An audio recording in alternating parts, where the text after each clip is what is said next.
तथागतोऽक्षरं ब्रह्म भगवान् पुरुषोत्तमः जनो जानन्यं सत्यम् उच्यते भवबन्धनाम्।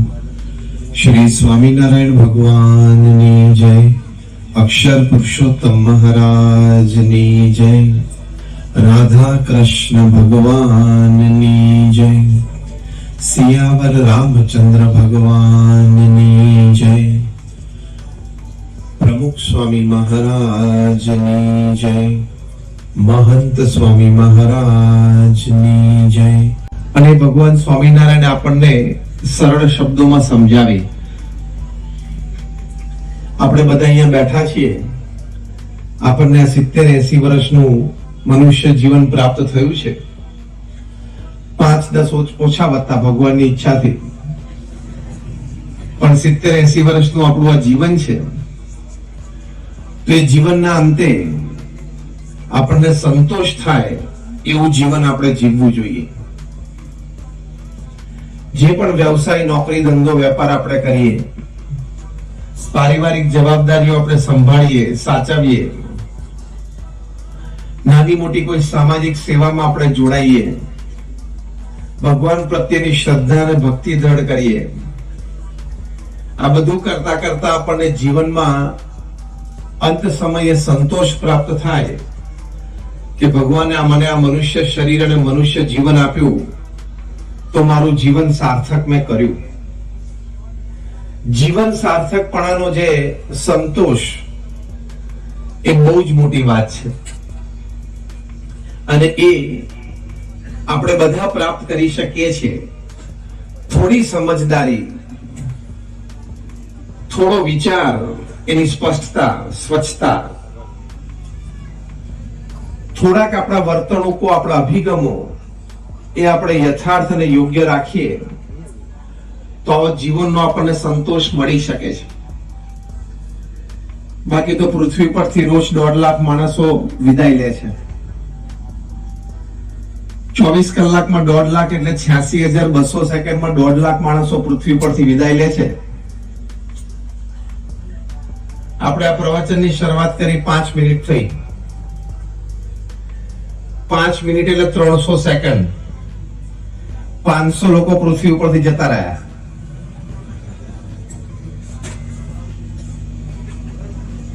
છેલ્લી 5 મિનિટમાં 500 લોકો પૃથ્વી પરથી જતા રહ્યા.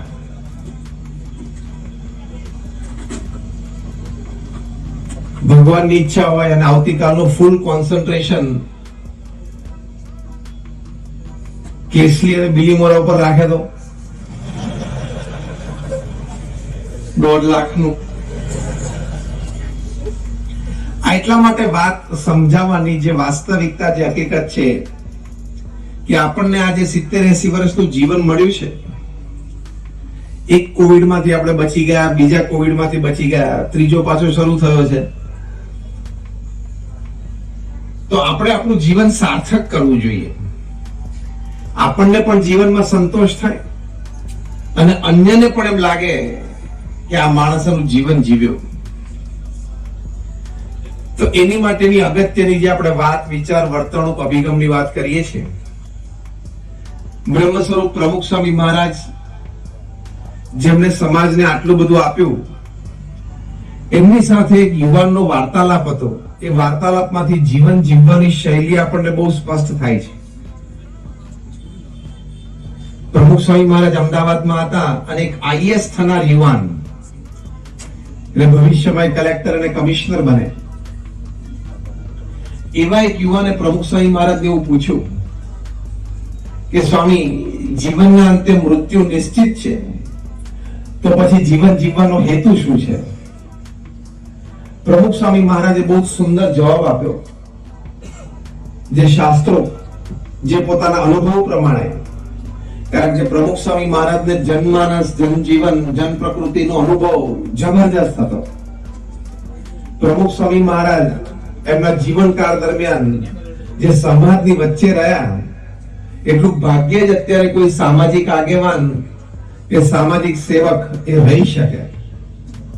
પ્રમુખ સ્વામી મહારાજ એમના જીવનકાળ દરમિયાન દુનિયાના 60 દેશોમાં 18,000 ગામો અને શહેરોમાં ગયા. ત્યાં ફરવા માટે નહીં, લોકોને વ્યસન મુક્ત કરે, સંસ્કૃત કરે, સમાજની નાની મોટી બદીઓ દૂર કરવા માટે 3.5 લાખ ઘરમાં પ્રમુખ સ્વામી મહારાજે પધરામણી કરી. એ ત્યાં જઈને એના સંતાનોને અભ્યાસ માટે પ્રેરે, એક પરિવારમાં વ્યસન મુક્તિ કરે. લોકો એમને વ્યક્તિગત રીતે પત્રો લખતા, વ્યવહારિક પ્રશ્ન હોય, વ્યક્તિગત પ્રશ્ન હોય, સામાજિક કોઈ પ્રશ્ન હોય, એવા 7.5 લાખ પત્રોના જવાબ પ્રમુખ સ્વામી મહારાજે આપ્યા છે. એટલે 45 વર્ષ સુધી રોજના 70 પત્રોનો જવાબ આપ્યા છે. અમારા જેવા 1100 સંતોને દીક્ષા આપી, 55,000 નો સ્વયંસેવક દળ ઉભું કર્યું, 162 જેટલી બધી સામાજિક ઉત્કર્ષની પ્રવૃત્તિઓ, પછી એમાં શૈક્ષણિક પ્રવૃત્તિઓ હોય, તબીબી પ્રવૃત્તિઓ હોય, એ બધી એમણે ઊભી કરી.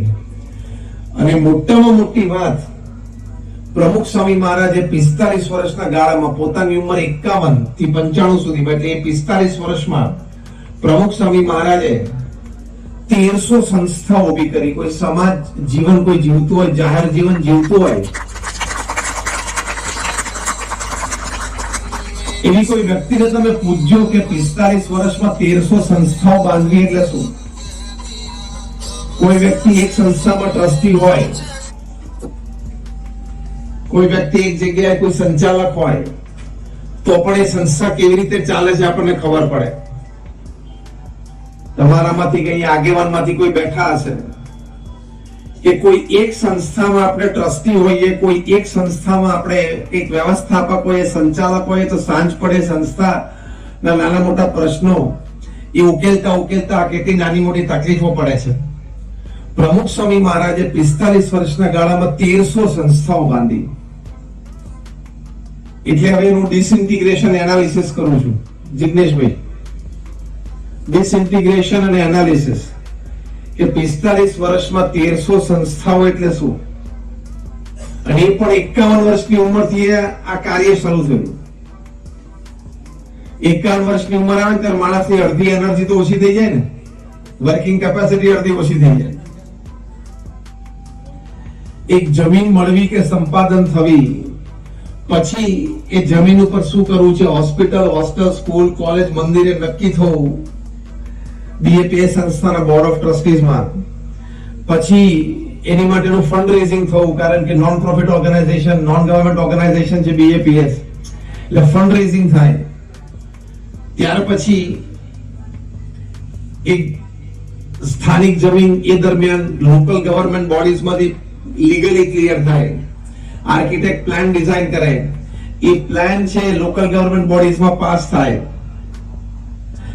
પછી ટેન્ડર ડિશ આઉટ થાય, ટેન્ડર પાસ થાય, કોન્ટ્રાક્ટર નિમાય, આ બાજુ ખાતમુહૂર્ત થાય, કોન્ટ્રાક્ટર બાંધકામ ચાલુ કરે, 2 માળ 5 માળનું બિલ્ડિંગ પૂરું કરે, ત્યાં 2-5 સમર્પિત સ્વયંસેવકો જોઈએ, લાઈફ ટાઈમ ત્યાં સેવા કરેવા એ મળી જવા, બીજા 15-25-50 પેઇડ પગારદાર કર્મચારી જોઈએ એ મળી જવા, અને એનો ઉદ્ઘાટન સમારોહ નક્કી થાય, યોજાય, અને સંસ્થાને સમાજની સેવા મૂકી દેવાની. આ જમીન સંપાદનથી માંડીને એ સંસ્થાને સમાજની સેવા મૂકી દેવાની એ આખી કહાની પ્રમુખ સ્વામી મહારાજે 45 વર્ષ સુધી દર 15મા દિવસે પૂરી કરી. દર 15મા દિવસે કોઈ વ્યક્તિ એક નવી હોસ્પિટલ સમાજને આપે, એક નવી સ્કૂલ આપે, અથવા તો એક નવી હોસ્ટેલ આપે, અથવા એક નવું મંદિર આપે. દર 15મા દિવસે આખી સંસ્થા તૈયાર કરીને સમાજની વચ્ચે મૂકી દેવાની, અને 45 વર્ષ સુધી નોન સ્ટોપ રેકોર્ડ. કદાચ અત્યારે પૃથ્વી ઉપર 750 કરોડની વસ્તી છે, એમાં અત્યારે તો કોઈ એવું દેખાતું નથી કોઈ આવો રેકોર્ડ બનાવ્યો હોય.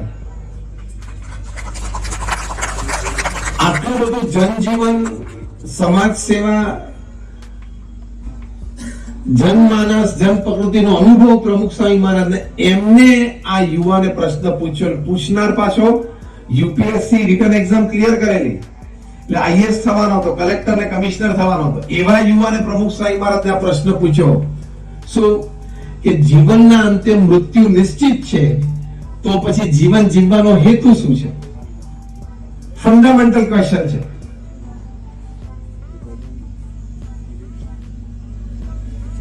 આપણને પૂછ્યું હોય તો કે આપણે શું જવાબ આપીએ કે જીવન જીવવાનો હેતુ તો ખબર નથી, પણ દિવસનો હેતુ ખબર છે કે આખો દિવસ કામ કરી સાંજે 6:45 કે જીવનનો હેતુ ખબર નથી પણ દિવસનો હેતુ ખબર છે. એવું નહીં, જીવનનો હેતુ. ત્યારે પ્રમુખ સ્વામી મહારાજે ત્વરિત ઉત્તર આપ્યો. 5 વાતો પ્રમુખ સ્વામી મહારાજે કરી. પહેલી વાત પ્રમુખ સ્વામી મહારાજે કરી કે પોતાની સાંસારિક જવાબદારીઓ બરોબર નિભાવવી. હવે જો આપણે અહીંયા બધા બેઠા છીએ, આપણે નાની મોટી રીતે આપણી સાંસારિક જવાબદારીઓ નિભાવીએ છીએ, પરિવારને સાચવીએ છીએ, સંતાનોને સારા ભણતર માટે આપણે પ્રયત્ન કરીએ છીએ, પ્રયત્નશીલ છીએ, પણ ત્યાંથી આપણી સાંસારિક જવાબદારીઓ પૂરી નથી થતી કે મેં ધંધો કર્યો, પૈસા કમાઉં છું, પરિવારને સાચવું છું, પોષણ કરું છું, સંતાનોનો ઉછેર કરું છું. પારિવારિક જવાબદારીમાં લૌકિક સંવર્ધનની સાથે સાથે આપણા પરિવારજનોને અને આપણા સંતાનોને સંસ્કાર આપવા, પરિવારમાં સંપથી રહેવું અને પરિવારના દરેક સભ્યોને ભગવાન પ્રત્યેની શ્રદ્ધા ભક્તિ દ્રઢ થાય એવું કરાવડાવવું, ત્યારે આપણી સાંસારિક જવાબદારીઓ પૂરી થઈ કહેવાય.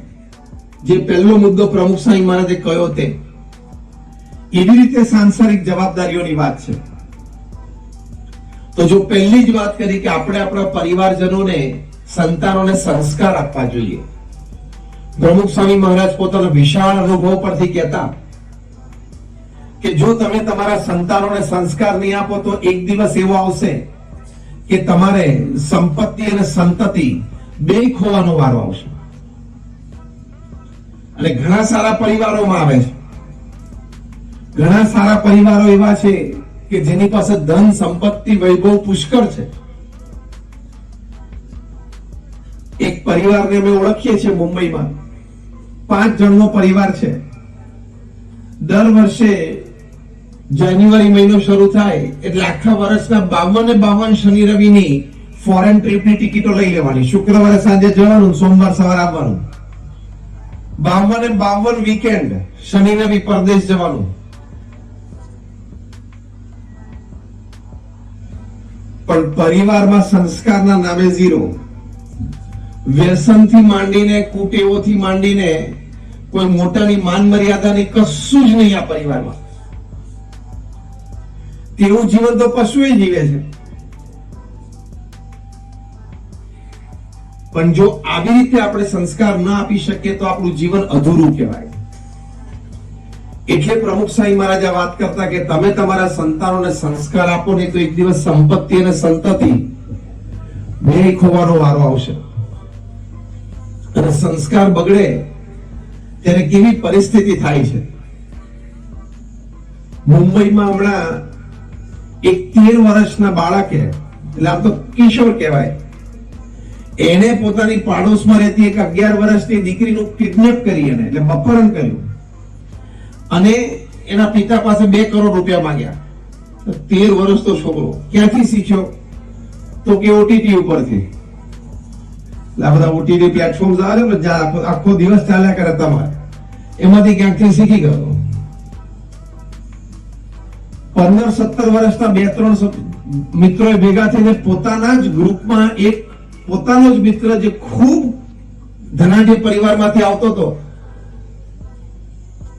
ક્યાંક પૈસાની લેણ દેણમાં અથવા ઈચ્છા પૂરી નહીં થઈ હોય, ખૂન કરી નાખ્યું. આવા ભયંકર પ્રસંગો સર્જાય છે. આજે કે ગઈકાલે તમે ન્યૂઝપેપરમાં વાંચ્યું હશે કે ત્યાં ઉત્તર પ્રદેશમાં એક શહેરમાં મા બાપે પોતાની દીકરીને અમુક રોકટોક કરી કે ભાઈ તારે અમુક સમયે ઘરે આવી જવાનું, અમુક રીતે આપણા ગામમાં વાર્તાલાપ ફરવાનું ન થાય. તો દીકરીને મનમાં એમ થઈ ગયું મને કેમ મારે માતા પિતાએ આવું કહ્યું. 15-16 વર્ષની દીકરી, અને એને પોતાના બંને મા બાપને કુવાડીથી મારીને ખૂન કરી નાખ્યું. આજનો ગઈકાલનો પ્રસંગ છે. હવે ક્યાં સંસ્કાર રહ્યા? જો આપણે જાગૃત ન થઈએ તો આવો પ્રસંગ આપણા પરિવારમાં પણ બની જાય. એટલે આ સંસ્કાર આપવાની વાત છે કે આપણે ભણાવીએ છીએ, અભ્યાસ કરાવીએ છીએ, વાત સાચી છે, પણ એની સાથે રોજ બેસીને એને સારી સારી વાતો કરવી પડે, સારા સારા વિચારો આપવા પડે, સારા સારા અભિગમો શીખવાડવા પડે, સારી ટેવો પડાવવી પડે, તો એ સમાજનો સારો વ્યક્તિ, દેશનો સારો નાગરિક તૈયાર થાય. નહીં તો તમે નાનપણથી એને શ્રવણની વાત કરી હોય તો મોટો થઈને એને ખબર પડે કે મા બાપની સેવા કરવી જોઈએ, પણ એ નાનો હોય ત્યાં તમે એને શ્રવણની વાર્તા કરી હોય, આ સંસ્કાર છે, તો એને ખબર પડે કે જેમ શ્રવણે મા બાપની સેવા કરીએ મારે સેવા કરવાની છે. તો તમે વૃદ્ધ હશો, કોઈક દિવસ બીમાર હશો ને પગ દુખતા હશે તો પગ દબાવશે, બાકી ગળું તો છે જ, દાબી દેશે. જો આ દાબી 2-3 પ્રસંગો મેં કયા એમાં.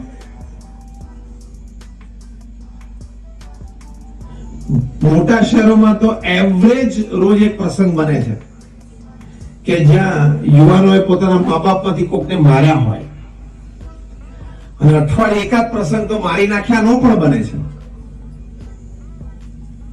તો આમાં પારિવારિક ભાવનાઓ ક્યારે? એટલે આ પહેલો ઉત્તર જે પ્રમુખ સ્વામી મહારાજે આપ્યો કે પોતાની સાંસારિક જવાબદારીઓ બરોબર નિભાવવી એ મનુષ્ય જીવનનું, ભલે જીવનના અંતે મૃત્યુ નિશ્ચિત છે તો પણ હેતુ છે.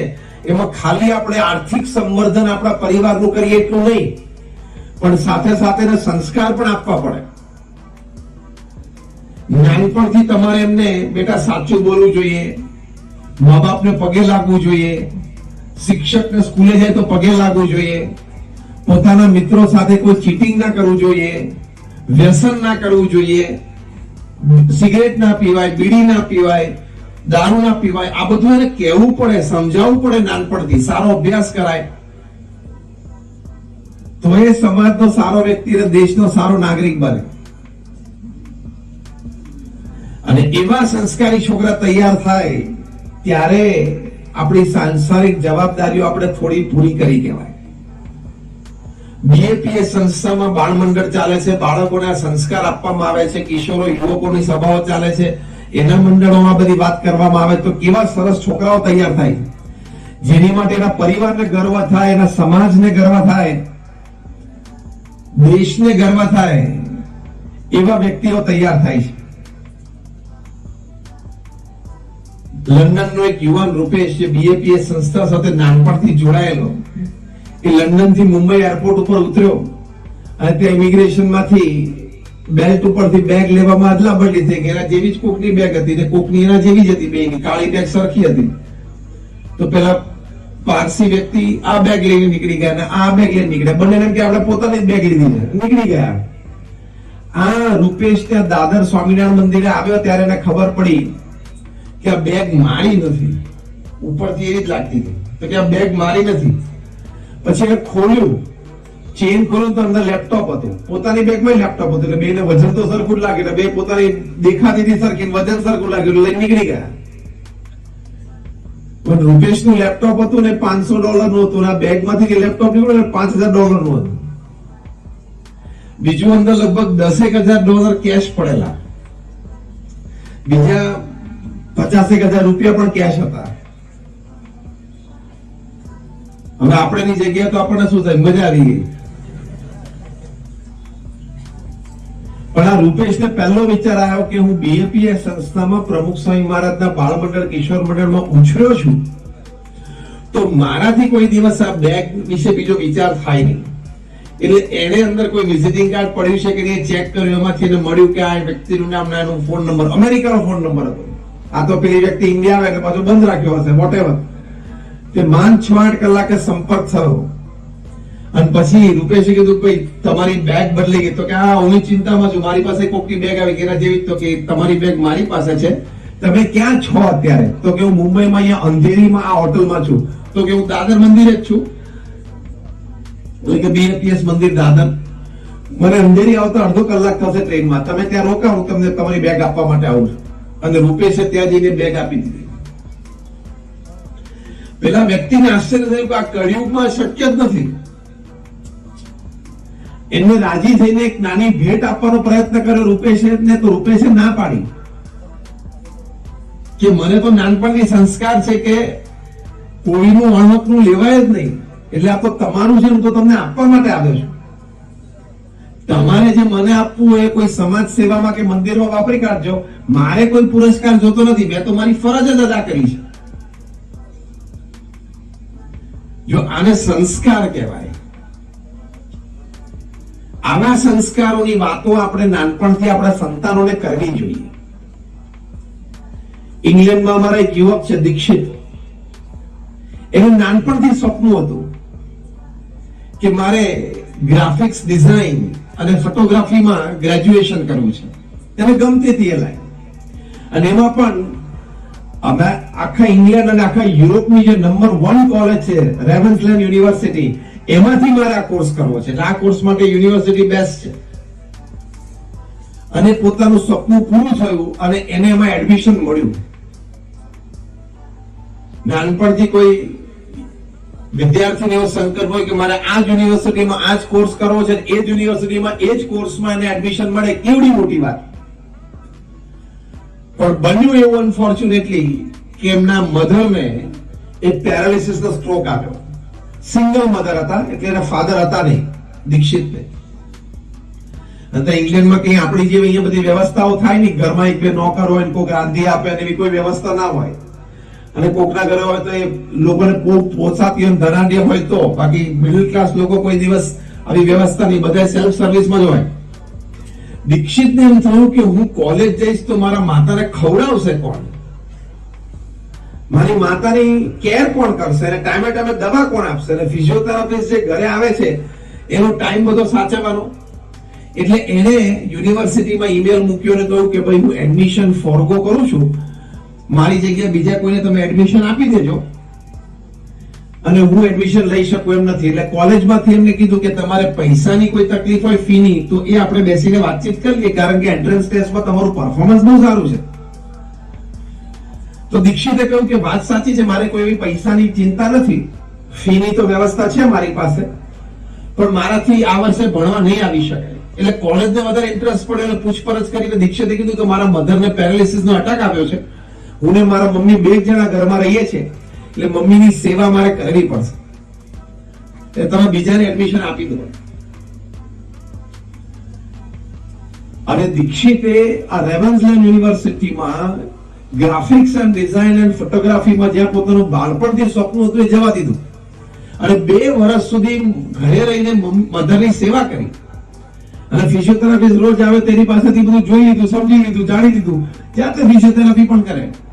એમ કરતા કરતા એમના મધરને લગભગ 2 વર્ષે 70 થી 80% એ પેરાલિસિસ સ્ટ્રોકમાંથી બહાર આવી ગયા, હરતા ફરતા થઈ ગયા, જાતે 2 જણાની પોતાની અને દીક્ષિતની રસોઈ કરી શકે એવું થઈ ગયું.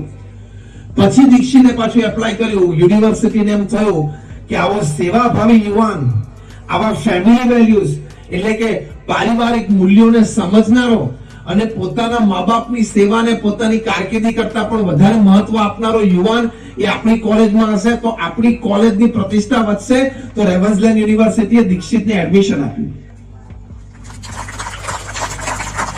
આ કેવા સંસ્કાર કહેવાય મા બાપના. દીક્ષિત એટલે અત્યારે મોડર્ન જમાનાનો શ્રવણ જ કહેવાય. આવા બાળકો, કિશોરો અને યુવાનો BAPS સંસ્થાના બાળ મંડળોમાં, યુવક મંડળમાં પ્રમુખ સ્વામી મહારાજના આશીર્વાદ અને આજે મહંત સ્વામી મહારાજના આશીર્વાદથી તૈયાર થાય. મેં તો આ પ્રમુખ સ્વામી મહારાજનો શતાબ્દી મહોત્સવ અમદાવાદમાં ઉજવાયો. 1 મહિનાનો મોટો ઉત્સવ. 80,000 સ્વયંસેવકો નિસ્વાર્થ ભાવે સેવા કરી છે.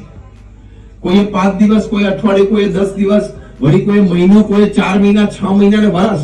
એમાંય 40,000 સ્વયંસેવકો, પુરુષો અને મહિલાઓ તો આ ઉત્સવ દરમિયાન 35 દિવસ ફૂલ ટાઈમ. અને જેને જે સેવા મળી, કેવા સંસ્કાર કહેવાય. અમેરિકાથી, ઇંગ્લેન્ડથી, ઓસ્ટ્રેલિયાથી ત્યાં મોટા ડોક્ટર હોય, IT એન્જિનિયર્સ હોય, ક્વોલિફાઈડ એકાઉન્ટન્ટ્સ હોય, ત્યાં 4-5 ફાર્મસીના ઓનર્સ હોય, 10-10 હોટલોના માલિક હોય. એ બધા પ્રમુખ સ્વામી શતાબ્દી મહોત્સવમાં જે સેવા મળી, વાળવાની સેવા મળી તો સાફ સફાઈની, કોઈને પાણી પીવડાવવાની સેવા મળી તો ત્યાં કાઉન્ટર ઉપર ઉભા રહેવાની, જેને જે સેવા મળી એ શ્રદ્ધાથી કરી. કારણ કે જાણતા હતા કે આ સંસ્કૃતિની સેવા છે, સમાજ ઉત્કર્ષની સેવા છે, સમાજ શુદ્ધિકરણની સેવા છે, અને શ્રદ્ધાથી કરી. તો આ સંસ્કારની વાત છે. આપણે તો તમને 1-2 પ્રસંગો કયા કે અમેરિકામાં 1991 માં કલ્ચરલ ફેસ્ટિવલ ઓફ ઇન્ડિયા ઉજવાણો. એ વખતે ગવર્મેન્ટ ઓફ ઇન્ડિયાના કલ્ચરલ ડિપાર્ટમેન્ટના અંડર સેક્રેટરી હતા કરતારસિંહ લુથરા એ ત્યાં ઉત્સવમાં આવેલા. પહેલી વાર અમારા સંતોને મળવા માટે ગયા, આમંત્રણ આપ્યું ન્યુજર્સીથી ન્યુયોર્ક સ્પેશિયલ જઈને. તો કે અમે તો ભારત દેશમાંથી 51 દેશોમાં 51 CFI કર્યા છે. ભારત સરકારનું બેકિંગ હોય, ફાઇનાન્સ અમારે સારું હોય, જે દેશમાં કરતા હોય ત્યાં લોકલ એમ્બેસી નું સપોર્ટ હોય, લોકલ એમ્બેસી લોકલ ગવર્મેન્ટને કીધું હોય એમ્બેસીએ તો એનો સપોર્ટ હોય, તોય અમારે 5 ને 7 દિવસ જ ઉત્સવ કરવા હતા. ભારે પડી ગયું, તમે લોકો 34 દિવસનો ઉત્સવ ને આવડો મોટો વર્ણન કરો છો. એટલે અમારા સંતોએ કીધું એકવાર આપ તમે જોવા તો આવો. અને આવ્યા આશ્ચર્ય થયું, મોટો મયુર દ્વાર જોયો અને બધી સાફ સફાઈ બધું જોયું તો બહુ આશ્ચર્ય થયું. અને એ કરતારસિંહ લુથરા જે ગવર્મેન્ટ ઓફ ઇન્ડિયાના કલ્ચરલ ડિપાર્ટમેન્ટ અંડર સેક્રેટરી, એ IAS ઓફિસર, એ અંદર મુખ્ય દ્વારમાંથી પ્રવેશ કર્યો તો ત્યાં એક નાનો બાળક 8 વર્ષનો first class Indian costume dress પહેરીને, કુર્તી પાયજામો પહેરીને લોખંડના સરિયાથી કચરો ઉપાડતો હતો. જુલાઈ ઓગસ્ટનો મહિનો હતો અને ત્યાં સ્કૂલમાં વેકેશન અને બાળકો કિશોરો બધા સેવામાં જોડાયેલા. 1991 માં 2600 સ્વયંસેવકો હતા. એટલે કરતારસિંહ લુથરાએ જોયું એટલે એને ખબર તો પડી ગઈ કે આ તો અમેરિકાની ધરતી છે, એટલે કે ચાઇલ્ડ લેબર જેવું હોય નહીં, બાળ મજૂર જેવું હોય કે અમેરિકા હોય નહીં. અને પાછું કપડા બહુ વ્યવસ્થિત પહેર્યા છે એટલે આ કોઈ વ્યવસ્થિત ઘરનો છોકરો છે. એટલે તરત ચાલતા ચાલતા તે દિશા તરફ ગયા અને પેલા બાળકની સામે આમ નીચે નમીને પૂછ્યું કે તારું નામ શું? તો કે મયુર પટેલ. બીજો પ્રશ્ન પૂછ્યો કે which standard are you study? તો પેલું બાળક કે 5th સ્ટાન્ડર્ડ, હું 5મા ધોરણમાં ભણું છું. કે વોટ ઇઝ યોર એજ? તો કે 10 years, 10 વર્ષનો. ચોથો પ્રશ્ન પૂછ્યો કે what are you serving, what are you doing here? તો એ શું કરે છે? એનો જવાબ જે બાળકે આપ્યો ને એમાં તો આમના પગ નીચેથી ભોંય ખસી ગઈ. પેલા બાળકને પૂછ્યું તો અહીંયા શું કરે છે? તો પેલા બાળકે કીધું I am serving my country and my guru. હું મારા દેશની અને મારા ગુરુની સેવા કરું છું. આ જવાબ એક 10 વર્ષના બાળકના મોઢે સાંભળ્યો. કરતારસિંહ લુથરાએ બાળકને ઉચકી દીધો અને કહ્યું કે આ બાળકની સેવા ભાવના જોઈને, આના ચહેરા ઉપર દેશની અસ્મિતા જોઈને મારા અંતરમાં ગૌરવ જન્મે છે. તો જો આવા બધા સંસ્કાર કહેવાય. આપણે મા બાપની સેવાના પ્રસંગો કયા, કોઈનું અણહકનું લેવું નહીં એવો એક પ્રસંગ કયો, આવી સંસ્કૃતિ ઉત્સવ સમાજ સેવામાં જોડાવાની પ્રસંગ કયો. આ બધા સંસ્કાર કહેવાય, આપણે આપણા બાળકોને આપવા જોઈએ. તમારા બાળકોને કોક વખત તમારે હોસ્પિટલ લઈ જવાને દેખાડા, જો બેટા આવા દર્દી હોય ને આપણે કોક દિવસની સેવા કરાય. શનિ રવિ હોય તો હોસ્પિટલમાં ફ્રૂટ લઈને તમારા બાળકોને લઈ જવા. અને દર્દીઓ જે ગરીબ હોય ગવર્મેન્ટ હોસ્પિટલમાં તો બાળકના હાથે એને ફ્રૂટ અપાવવું. નાનપણથી સંસ્કાર પાડો કે બેટા આપણાથી થાય એટલું આપણે આપવું જોઈએ સમાજને. તમારા બાળકોને તમે અનાથ આશ્રમમાં કોઈ દિવસ લઈ જાઓ, અહીં બેઠા છો એમાંથી કોઈ એવા નહીં હોય જે કોક વખત પોતાના બાળકને અનાથ આશ્રમમાં લઈ ગયા હશે. પિકનિક પર લઈ જાઓ ને નવડાવવા લઈ જાઓ, ત્યાં દરિયા કિનારે લઈ જાઓ ને ત્યાં મોલમાં લઈ જાઓ. એની હું ના નથી પાડતો, એ સમાજ જીવનનો એક ભાગ છે, તમે કરો એની ના નથી. પણ કોક દિવસ એના રીતે હોસ્પિટલ અનાથ આશ્રમમાં લઈ જાઓ કે અનાથ આશ્રમમાં લઈ જઈને એમને કહો કે બેટા તું ભાગ્યશાળી છું, તારી પાસે એક પરિવાર છે, મા બાપ છે. જો આ તારી ઉંમરના છોકરા છે એને મા બાપ નથી, તરત એના હૃદયમાં દયા અને સહિષ્ણુતા જાગશે. એ જે બાળકના હૃદયમાં દયા, પ્રેમ, સહિષ્ણુતા અને સેવા જાગે ને એ તમે સંસ્કાર આપ્યા કહેવાય. એ કરવાનું છે. તો પ્રમુખ સ્વામી મહારાજે જે પહેલો જવાબ આપ્યો કે પોતાની સાંસારિક જવાબદારીઓ બરોબર નિભાવવી, એમાં અગત્યની વાત છે આર્થિક સંવર્ધન, આર્થિક વ્યવસ્થા તો આપણે કરીએ જ છે, પણ આ વાત છે કે સંસ્કાર આપવા. અને એવા સંસ્કારી બાળકો તૈયાર થાય એ તમારા કુટુંબને પણ ઉજાડે, તમારા ગામની એની પણ શોભા વધારે, દેશની પણ પ્રતિષ્ઠા વધારે. જો એક ડોક્ટર એપીજે અબ્દુલ કલામ આવા સંસ્કારી, નાનપણથી એમના માતા પિતા એમને એવા સંસ્કાર આપેલા, નાનપણથી એ પોતે સંત તિરુવલ્લુર એના પુસ્તક એમણે વાંચેલા, તો નાનપણથી એમનામાં સેવાની ભાવના અન્યનું દુઃખ જોવે તો દયા અને પ્રેમની ભાવના એ નાનપણથી એમના હૃદયમાંથી, અને એમના હૃદયમાં એવી ભાવના કે મારો દેશ વિકસિત થાય, મારો દેશ ઉપર આવે. તો પોતે એક એન્જિનિયર, પોતે એક વૈજ્ઞાનિક, પોતે પીપલ્સ પ્રેસિડેન્ટ, દુનિયાની 48 યુનિવર્સિટીમાંથી એમને પીએચડી અને ડીલીટ માનદ મળેલી. પણ એમણે પ્રમુખ સ્વામી મહારાજ સાથે 15 મુલાકાતો 2001-2015 ની વચ્ચે કરી હશે. દરેક વખતે પ્રમુખ સ્વામી મહારાજ સાથે વાર્તાલાપ પણ ડોક્ટર અબ્દુલ કલામ સાહેબ એક જ વાત કરે, આ દેશના ઉત્કર્ષની. અને છેલ્લે એમણે પ્રમુખ સ્વામી મહારાજ પાસે માંગેલું કે હું મરવાનું તો દરેકે છે, પણ હું મારા વિદ્યાર્થીઓની સામે એમને ઉપદેશ આપતો હોઉં, એમને જીવનની કોઈ શીખ આપતો હોઉં, એ વખતે મારું મૃત્યુ થાય એવું ઉત્તમ મૃત્યુ માંગુ છું. અને ભગવાનની ઈચ્છા હશે તે એવું જ થયું. એ આઈઆઈએમ શિલોંગમાં વાત કરતા હતા, પ્રવચન કરતા ચાલુ પ્રવચન એમને હાર્ટ એટેક આવ્યો. એક બીજી વાત છે, પણ જો કહેવાની વાત છે કે આવી ભાવના આપણે અહીંયા બધા બેઠા છીએ, આપણા પરિવારોમાંથી બધા બેઠા છે, એમાંથી એક વ્યક્તિ પોતાના સંતાનને આવા તૈયાર કરે, એ આખા આ પટ્ટાનું ભવિષ્ય બદલી શકે. એટલે ભણતરની સાથે જે ગણતરની વાત છે, ભણતરની સાથે જે સંસ્કારની વાત છે, એટલે પ્રમુખ સ્વામી મહારાજ આ વાત કરતા. બીજી વાત કે આપણે આપણા પરિવારમાં હંમેશા સંપની ભાવનાથી રહેવું. નાના મોટા ઝઘડા આપણા પરિવારમાં ચાલતા હોય, અહમ મમત્વ ચાલતા હોય. પ્રમુખ સ્વામી મહારાજ એક વાત પારિવારિક જીવન માટે બહુ જ સરસ કરતા. આજે મહંત સ્વામી મહારાજ પણ આ વાત કરે છે. તમને આશ્ચર્ય થશે કે આજે મહંત સ્વામી મહારાજની ઉંમર 90 વર્ષની છે. એક દિવસ એમના જીવનમાં એવો નહીં જતો જ્યારે એ સંપની વાત ન કરે. યુનિટી, હાર્મની, સિમ્ફની, આ બધા શબ્દો ચાની વાતે ન કરતા હોય. કારણ કે તમે પરિવાર સાથે તમે ભેગા આનંદથી રહો. હાર્વર્ડ યુનિવર્સિટી અમેરિકામાં એક સર્વે થયો, એ લોકોએ 8 વર્ષ સુધી પૃથ્વી ઉપર 110 દેશોમાં સર્વે કર્યો. 1 લાખ પરિવારને વ્યક્તિગત સ્વયંસેવકો પૂછવા માટે ગયા.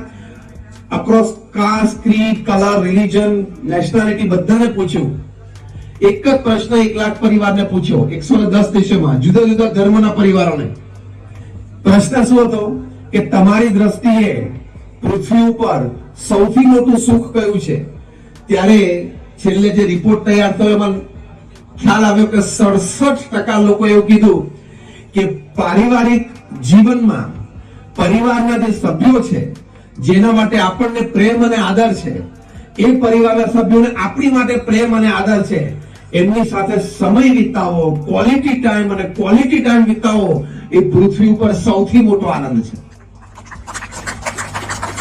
એ ક્યારે બને કે જો પહેલા આપણે આ સંસ્કારની વાત કરી એ હોય અને બીજી આ સંપની વાત કરી હોય તો. અને સંપ ન રહેવામાં મોટું કારણ પ્રમુખ સ્વામી મહારાજ આજે મહંત સ્વામી મહારાજ બતાવે છે કે અહમ અને મમત્વ. પણ એ અહમ અને મમત્વ આપણે પરિવારમાં રખાય જ નહીં. હવે જે હું વાત કરું છું શાંતિથી સાંભળજો કે તમારા પરિવારમાં તમે જો મુખ્ય વ્યક્તિ હોય ને તમારા આર્થિક ઉપાર્જનના કારણે જ પરિવાર ચાલતો હોય તો પારિવારિક સુખમાં, પારિવારિક ઉત્કર્ષમાં તમારું જેટલું યોગદાન છે એટલું જ યોગદાન એક નાના 2 મહિનાના બાળકનું પણ છે, એવું તમે માનો છો? હવે હું તમને સમજાવું કેવી રીતે છે. તમે આખો દિવસ નોકરી ધંધો વેપાર કરીને પૈસા લાવતા હો અને ઘર એના લીધે ચાલતું હોય, આખા દિવસના તમે થાકેલા અને ઘરે આવે તો 2 મહિનાનું નાનું બાળક અથવા 1-1.5 વર્ષનું નાનું બાળક ખાલી તમારી સામે ઇનોસન્ટલી સ્માઇલ આપે તો તમારો 8 કલાકનો થાક ઉતરી જાય. એટલી તાકાત ઇનોસન્ટ સ્માઇલમાં છે. તો પારિવારિક સુખ માટે મુખ્ય બ્રેડ વિનર એટલે કે મુખ્ય વ્યક્તિ જે ઘરમાં કમાય છે એનું યોગદાન અને 2 મહિનાના બાળકનું યોગદાન સરખું છે, તો પછી પરિવારમાં શું કામ મહત્વ રાખવાનું? આ કોરોના દરમિયાન મેં એક પુસ્તક વાંચ્યું. પુસ્તકનું નામ છે એવરી મેન્સ મિશન. એ એક બહુ સારા લેડી રાઇટર છે, રેબેકા બીયર્ડ, એમને લખેલું છે. એ પોતે વક્તા છે, એ પોતે સોશિયલ કાઉન્સેલર છે, એ પોતે સાયકેટ્રિસ્ટ છે અને સોશિયલ કાઉન્સેલિંગ પણ ઘણું બધું કરે છે. એમણે પોતાના જીવનનો એક પ્રસંગ અંદર લખ્યો છે. એમણે કહ્યું કે એક દિવસ આવી રીતે એક સમારંભ પછી કોઈ બેન, મિડલ એજ બેન હતા, 40 વર્ષના, એ રેબેકા બિયરને મળવા માટે આવ્યા અને કહ્યું કે મારે તમારી વ્યક્તિગત મુલાકાત જોઈએ છે. એટલે બીજે દિવસે એમને શેડ્યુલ જોઈને કહ્યું કાલ તમે મને 11 વાગે ઓફિસે મળવા આવો. આ લેડી આ રેબેકા બિયરને મળવા માટે ગયા. સોશિયલ કાઉન્સેલિંગ માટે હતું. પહેલો જ પ્રશ્ન એમને કર્યો મનમાં કે મને ઓફિસમાં જેટલી મજા આવે છે ને એટલી ઘરમાં મજા નથી આવતી. એટલે પછી વધારે પ્રશ્નો પૂછ્યા અને બધી માહિતી મેળવી ત્યારે ખબર પડી એ લેડીએ જ કીધું કે ઓફિસમાં હું સીઈઓ છું એટલે મારું કયું થાય છે. બધા લોકો મને પૂછે છે, મને સામેથી ગુડ મોર્નિંગ કહે છે અને સવારે કે સાંજે હું ઘરમાં આવું ત્યારે બધા કઈ મારી આવી ઓફિસની જેમ તકેદારી રાખતા નથી. સવારના પૂરો બધા મને પૂછતા હોય અથવા સાંજે હું ઓફિસથી આવું એટલે બારણું ખોલે અને આવો પધારો પધારો, એવું તો સાંજે કોઈ થતું નથી ને, કોઈ ના થતું હોય. તમે બહાર જઈને કામ કરીને પરિવારનું સંવર્ધન કરો છો, ઘરમાં જે ફૂલ ટાઈમ લેડી છે ઘરમાં રહીને સંવર્ધન કરે છે. રોલ તો બેનો સરખો જ છે ને, એટલે તો બારણું ફરીને ગોળ ફરીને જતા રહે. પાછળ આવવું હોય તો આવવાનું અંદર, નહીં તો કઈ નહીં.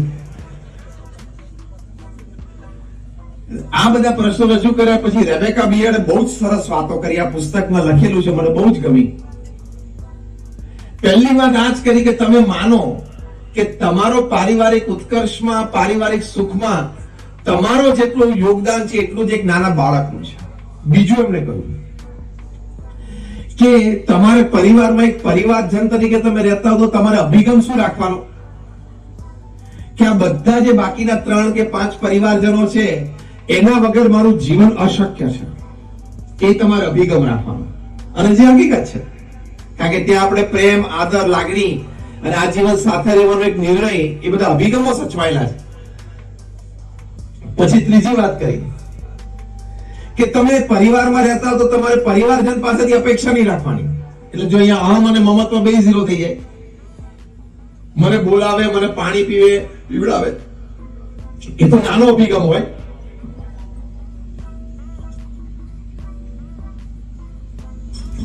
પણ મોટો શું મારું ધાર્યું થાય, મને પૂછીને કરે.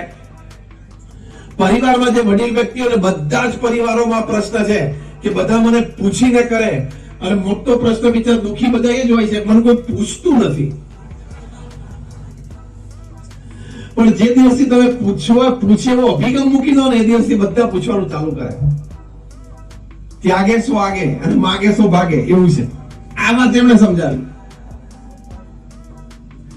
અને ચોથી વાત સમજાવી કે બહુ જ અગત્યનો નિર્ણય હોય પરિવાર સંબંધી તો તમારે પરિવારના મુખ્ય વડીલ તરીકે એમાં ઇન્વોલ્વ થવાનું. બાકી નાના નાના નિર્ણયો માટે પરિવારજનોને છૂટ આપવાની, એને કરવું એ પ્રમાણે કરવા દેવાનું, તમારે રાજી થવાનું અને એટલું જ નહીં, તમારે ભળી પણ જવાનું. આ છેલ્લી વાત કરી હું તમને દ્રષ્ટાંતથી સમજાવું.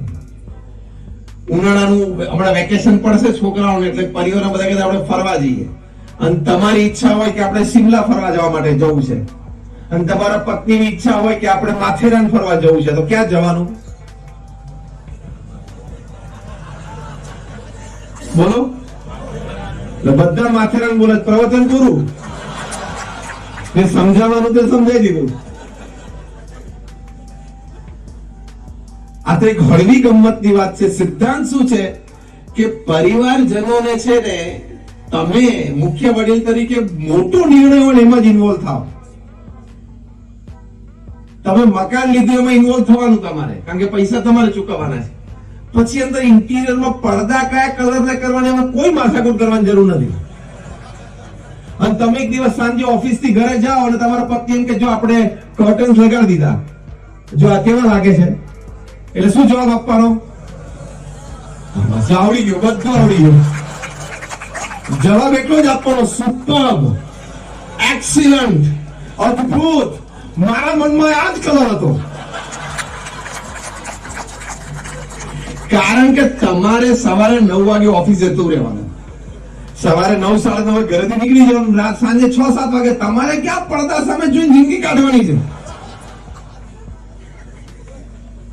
પડદા તમારા પત્નીને અનુકૂળ લગાડી જ દેવાના.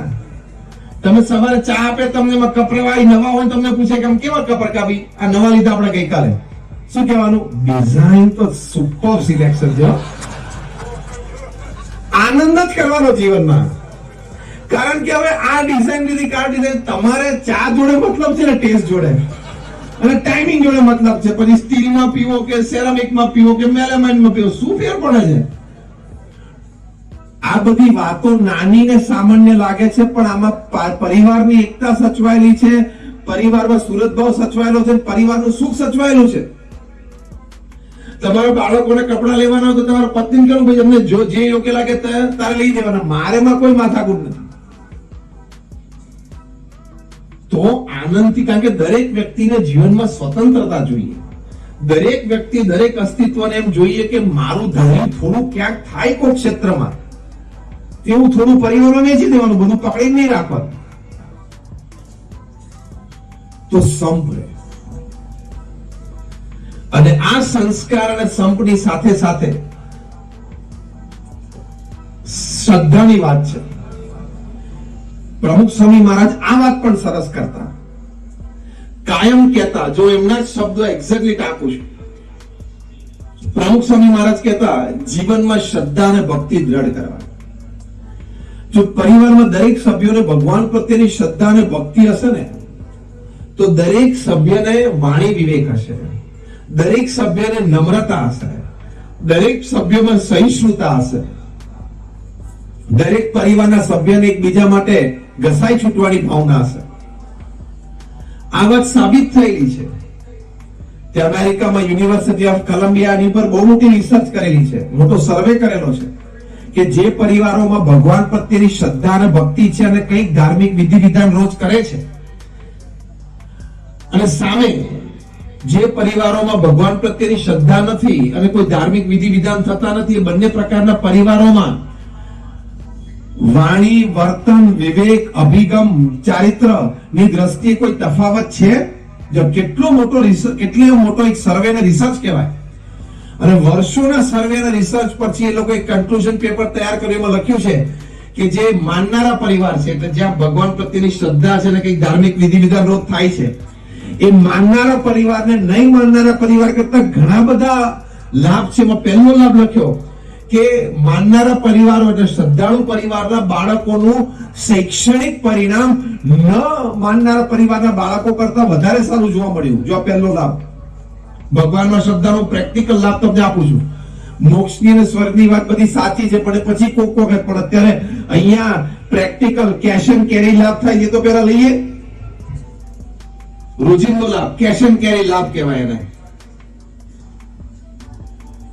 બીજું લખ્યું કે જે પરિવારોમાં શ્રદ્ધા છે પરિવારજનો વચ્ચે આંતરિક વિખવાદ નાના મોટા પ્રશ્નો થતા હોય પણ આંતરિક વિખવાદ અમને બહુ જોવા ન મળ્યા અને શ્રદ્ધાળુ પરિવારમાં કોર્ટ કેસીસ અમને બહુ જ ઓછા જોવા મળ્યા ત્રીજી વાત લખી લોકોએ કે જે શ્રદ્ધાળુ પરિવાર હતા એ પરિવારજનો કમ્યુનિટી સર્વિસીસમાં એટલે કે સમાજ સેવામાં જલ્દી જોડાતા હોય એવું અમને જણાવ્યું ચોથું કે પરિવારજનો જે શ્રદ્ધાળુ હતા એના બાળકોની આસપાસમાંથી ફરિયાદ ધમાલની એ બહુ ઓછી આવતી હતી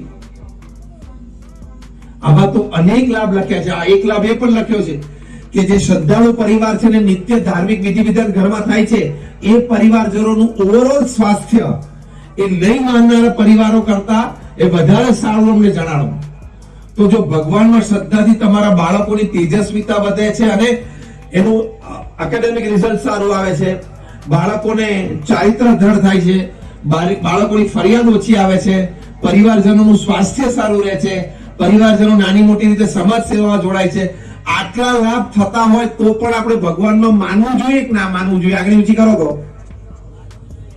તો બધા આપણે કહીએ છીએ તો જે શ્રદ્ધા રાખે છે સારી વાત છે પણ ન રાખીએ અથવા ઓછી વધતી હોય તો દ્રઢ કરજો આ લૌકિક લાભ તો લો પછી મેં કીધું સ્વર્ગ અને મોક્ષની વાત મોટી પછી પહેલા આટલા ચોખ્ખા લાભ છે બહુ જ ચોખ્ખા લાભ છે યુનિવર્સિટી ઓફ ડ્યુક અમેરિકામાં એ પણ બહુ મોટી યુનિવર્સિટી છે ત્યાં પણ એ લોકોએ સર્વે કર્યો લગભગ 10,000 વ્યક્તિઓ ઉપર અને 25 થી 27 વર્ષ સુધી સર્વે ચાલ્યો કે જે ભગવાનમાં શ્રદ્ધા ધરાવે છે જે વ્યક્તિઓ, અને રોજ અથવા અઠવાડિયામાં 2 વાર અથવા અઠવાડિયામાં 1 વાર દેવાલયોમાં એટલે કે ધર્મસ્થાનમાં દર્શન કરવા માટે જાય છે, એવા જે લોકો છે. અને સામે જે સાવ નાસ્તિક છે, એટલે ભગવાનમાં શ્રદ્ધા નથી, કોઈ ધર્મસ્થાનમાં ક્યારેય જતા નથી, એ 2 પ્રકારના લોકોમાં ડ્યુક યુનિવર્સિટી એટલો સર્વે કરેલો કે શારીરિક સ્વાસ્થ્યની દ્રષ્ટિએ કઈ લાભ છે કે નહીં. તો એ લોકો એવું લખ્યું કે જે લોકો નિયમિત ધર્મસ્થાનોમાં દર્શન માટે જાય છે, એવા જે શ્રદ્ધાળુ વ્યક્તિઓ છે, આસ્તિક વ્યક્તિઓ છે, એ લોકોને નાસ્તિક વ્યક્તિઓ કરતા હાર્ટ એટેકની શક્યતાઓ 40% ઓછી છે, 40% લેસ. એટલે આપણા સત્શાસ્ત્રોમાં જે બધી વાતો લખી છે એ બધી સાચી છે. વિજ્ઞાન ધીમે ધીમે બધું પુરવાર કરે છે, પણ જો આવી શ્રદ્ધા આપણે આપણા પરિવારજનોમાં કેળવાવી જોઈએ. એની માટે પ્રેક્ટિકલ એક સરસ સ્ટેપ પ્રમુખ સ્વામી મહારાજ શીખવાડતા ઘર સભા. ઘર સભા એટલે શું કે રોજ રાત્રે અથવા તો અઠવાડિયામાં 2 વખત તમામ પરિવારજનો તમે ભેગા થાઓ, અડધો કલાકના એક આધ્યાત્મિક સેશન માટે. એમાં પ્રથમ 5 મિનિટ તમે જે પણ ભગવાનમાં માનતા હોય, જે પણ ભગવાનના સ્વરૂપમાં તમને શ્રદ્ધા હોય, પરંપરાગત શ્રદ્ધા હોય, કુળદેવી હોય, જ્યાં પણ આપને શ્રદ્ધા અને ભક્તિ હોય, એનું નામ સ્મરણ તમારે 5 મિનિટ માટે કરવું, બધાય સાથે બેસીને, આંખ બંધ કરીને. તે બધાએ પોતાના મોબાઈલ ફોન બાજુ પર મૂકી દેવાના. પછી 10 મિનિટ માટે કંઈક આપણા સદગ્રંથો છે, રામાયણ છે, મહાભારત છે, શ્રીમદ ભાગવત છે, શ્રીમદ ભગવદ ગીતા છે, એનું વાંચન કરવું. અને રોજ અલગ અલગ વ્યક્તિએ વાંચવું. આજે દાદા કે દાદીએ વાંચ્યું, કાલે પપ્પા મમ્મી વાંચે, પરત દીકરો દીકરી કોક વાંચે, એમ બધા જુદા જુદા વાંચવું. પછી 5 મિનિટ માટે ચર્ચા કરી કે આપણે જે વાંચ્યું એમાં કોને શું વાત ગમી. પછી 10 મિનિટ માટે ડેઝ હેપનિંગ શેર કરવા. એટલે દિવસ દરમિયાન સંતાનોને સ્કૂલ કોલેજમાં કંઈક પ્રસંગ હોય, આપણે કઈ નોકરી ધંધા ઉપર બન્યો હોય, ઘરનો કોઈ પ્રસંગ હોય, તો એકબીજા સાથે શેર કરો. અને પછી ભગવાનની આરતી કરી અને છૂટા પડો. પ્રમુખ સ્વામી મહારાજ અને ઘર સભા કહેતા. પોતાના વિશાળ અનુભવ પરથી પ્રમુખ સ્વામી મહારાજ કહેતા કે ઘર સભાથી વિશ્વ શાંતિ થશે. આ એમના ઇન્વર્ટેડ વર્ડ્સમાં, ઇન્વર્ટેડ કોમામાં વર્ડ્સ છે. ઘર સભાથી વિશ્વ શાંતિ થશે. અને બીએપીએસ સંસ્થાએ ઘર સભા નામનું પુસ્તક બહાર પાડ્યું છે. એમાં અનેક પરિવારોની પરવાનગી લઈને એ પરિવારના નામ ગામ સાથે સચોટ પ્રસંગો લખેલા છે કે ઘર સભા કરવાથી ઘણા બધા પરિવારોમાં સાસુ વહુના ઝઘડા હતા એ મટી ગયા. ઘણા પરિવારોમાં બાપ અને દીકરા વચ્ચે, દીકરો એકવાર મોટો થયો, ભણી ગણી તો ધંધા પર આવતો થયો, પછી બાપ દીકરા વચ્ચે 25 વર્ષનો એજ્યુકેશન ગેપ હોય, 25 વર્ષનો જમાનાનો ગેપ હોય, એટલે ડિસિઝન મેકિંગમાં ઘર્ષણ આવતું હતું, એ મટી ગયું હોય. એટલે કે બંને વચ્ચે સહિષ્ણુતા વધી હોય, ફ્રિક્શન ઘટી ગયું હોય. ભાઈ ભાઈ બંને સરખા હોય, ધંધામાં જોડા હોય, ઘર્ષણ હોય, સ્પર્ધા હોય, એમાં સંબંધો સુધર્યા હોય, પડોશી સાથે સંબંધો સુધર્યા હોય, પોતાનો ક્રોધ ઓછો થયો હોય, ઝઘડાનો સ્વભાવ ઓછો થયો હોય, પરિવારમાં કોઈ એકાદ વ્યક્તિ ઊંચા સાથે બોલવાની ટેવ હોય તો એ ટેવ એની જતી રહી હોય. આવા અનેક પ્રકારના લાભ ઘર સભાથી લાખો પરિવારને થયા છે. એ આ ઘર સભા પુસ્તિકામાં એવા 25-50 પ્રસંગો લખેલા છે. એટલે આજે આપણે બધા અહીંયા ભેગા થયા છીએ. તમે બધા આટલી સારી સંખ્યામાં આટલો સમય કાઢીને આવ્યા. તમે બધા 2-2.5-3 કલાક આજનો સમય કાઢ્યો અને શ્રદ્ધાથી અહીંયા બેઠા છો. તો તમે આ 3 દિવસ સંતોએ પ્રવચનમાળા કરી, સારી વાત કરી, વિચારો આપ્યા. આ ઘર સભાની એક પ્રેક્ટિકલ વાત લઈને જજો. અઠવાડિયે 2 વખત તમે પ્રયત્ન કરજો અને પ્રયત્ન કરીને તમને લાભ થશે જ. અને લાભ ના થાય તો અહીંયા સંતો રહે છે, સાંકળી છે, નવસારી, બધા તિથલ નજીક જ સંતો છે. ત્યાં જઈને કહેજો કે તેથી ઘર સભાની વાત કરી, મોટી મોટી વાતો કરીને લાભની વાત કરી તો અમને તો કોઈ લાભ થયો નહીં. પણ તમારી પ્રોડક્ટ જેમ આઈએસઓ હોય ને માર્કેટમાં ચાલે ને સ્ટાન્ડર્ડ, એમ અમારી આ ઘર સભાની પ્રોડક્ટ પણ આઈએસઓ પ્રોડક્ટ છે. એ ધમધોકાર ચાલે. પેલી ઇન્ટરનેશનલ સ્ટાન્ડર્ડ ઓર્ગેનાઇઝેશન હોય, અમારી આઈએસઓ એટલે ઇન્ટરનેશનલ સ્પિરિચ્યુઅલ ઓર્ગેનાઇઝેશન હોય, પણ ચાલે. આવા ઘર સભાથી લાભ થાય છે. એક ડોક્ટર નિલેશ છે ઇંગ્લેન્ડમાં, એ રેસિડેન્સી કરતા હતા ત્યારે એક સત્સંગી પરિવાર થી નજીક રહેતા હતા, ત્યાં ઘર સભા થાય તો રોજ ત્યાં જાય, એટલે એમના ઘર સભા નો કોન્સેપ્ટ ખબર. પછી વર્ષો પછી એમના લગ્ન થયા, પછી વર્ષોમાં એમને પરિવાર થયો કે એમના સંતાનો દીકરા દીકરી થયા. પછી એમને થયું કે ઘર સભા મારે ચાલુ કરવી જોઈએ. એ ઘર સભા એમને ચાલુ કરી. એમણે જે ઘર સભાથી પરિવારને લાભ થયો છે એ બધી વાતો એમને કરી. આ ઘર સભા પુસ્તકમાં લખ્યું છે કે ઇંગ્લેન્ડમાં રહીને મેં મારા પત્ની અને મારા દીકરા દીકરી એમ લોકો ઘર સભા કરી. મારા દીકરા દીકરીનું એકેડેમિક રિઝલ્ટ સારું વધવા માંડ્યું, એ લોકોની ફરિયાદો ઓછી આવવા માંડી. પેરેન્ટ્સ ટીચર્સ મીટમાં અમે સ્કૂલે જઈએ તો ટીચર્સ અમારી ઓળખાણ એમના થકી કરાવે બધાને કે આપણી સ્કૂલમાં આ બે દીકરા દીકરી છે ને એના મા બાપ, કે અમારી ઓળખાણ એના થકી થઈ. અમને સ્ટેજ ઉપર સન્માન આપે કે આ મા બાપે જેવા પોતાના સંતાનો તૈયાર કર્યા છે ને એવા તમારે તૈયાર કરવા જોઈએ. ગુરુ પૂનમનો દિવસ તો ઇન્ડિયામાં, ઇંગ્લેન્ડમાં ત્યાંના સંસ્કૃતિમાં તો આ દિવસ છે ને, એ લોકોને ખબર ના હોય આવો કોઈ દિવસ. તો ગુરુ પૂનમનો દિવસ આવે ને ત્યારે આ સંતાનો સ્કૂલે જાય ને તો શિક્ષકને પંચાંગ પ્રણામ કરે. એટલે શિક્ષકને એમ થાય કે કરે છે શું? કારણ કે બ્રિટિશ દોડિયા શિક્ષક હોય, એ લોકોને તો ખબર ના પડે કે ક્રિયા શું કહેવાય. પછી નાના દીકરા દીકરી સમજાય કે આને પંચાંગ પ્રણામ કહેવાય. આજે અમારી સંસ્કૃતિમાં ગુરુ પૂનમનો દિવસ છે એટલે ગુરુને આદર આપવો જોઈએ, વિશેષ પ્રણામ કરવા જોઈએ. એટલે અમે તમને પંચાંગ પ્રણામ કરીએ છીએ કે ટચિંગ યોર ફીટ, ખાલી ટચિંગ યોર ફીટ નહીં, putting my forehead at your feet. તો ત્યાંના બ્રિટિશ ટીચર્સને એમ થયું કે કેવા સંસ્કાર કહેવાય. એટલે જ્યારે પેરેન્ટ્સ ટીચર્સ મીટ થાય સ્કૂલમાં ત્યારે આ સંતાનોના બાળક એટલે આના માતા પિતાને સ્ટેજ ઉપર બોલાવીને એમનું સન્માન કરે. ત્યાં ડોક્ટર નિલેશ કે મારા બાળકો લીધે સ્કૂલમાં મારું માન વધી ગયું છે. આ બધો ઘર સભાનો પ્રતાપ છે. તમારા પરિવારમાં પારિવારિક સંબંધો કે સુખ સંબંધી કોઈ પણ પ્રશ્ન હોય ને એનું નિરાકરણ ઘર સભામાં છે. એટલે એટલું તમે આજે પ્રેક્ટિકલી લઈને જજો અને પ્રયત્ન કરજો અઠવાડિયે 2 વખત. તમને 100% લાભ થશે. કારણ કે નાના મોટા પ્રશ્નો તો હોય જ છે ઘરમાં. એમાં યુનિવર્સલ પ્રશ્ન તો સાસુ વહુના તો છે જ. એ તો ઘરોઘર પ્રશ્ન છે ને. જેટલા સિવિલ કોર્ટ્સમાં કેસ ચાલે છે એમાં 40 થી 50% કેસ આના જ ચાલે છે. મને એક દિવસ મનમાં વિચાર આવ્યો કે અંગ્રેજીમાં બધા શબ્દ ટૂંકા કરી નાખે છે. મમ્મીનું મોમ કરી નાખે, ડેડીનું ડેડ કરી નાખે. તો આટલા લાંબા શબ્દો આમાં કેમ રાખ્યા છે? Mother in law, daughter in law, mother dash in dash law, daughter dash in dash law. એ બહુ વિચારીને ખબર પડી કે આ સંબંધ કુદરતી લો તરફ જ જાય.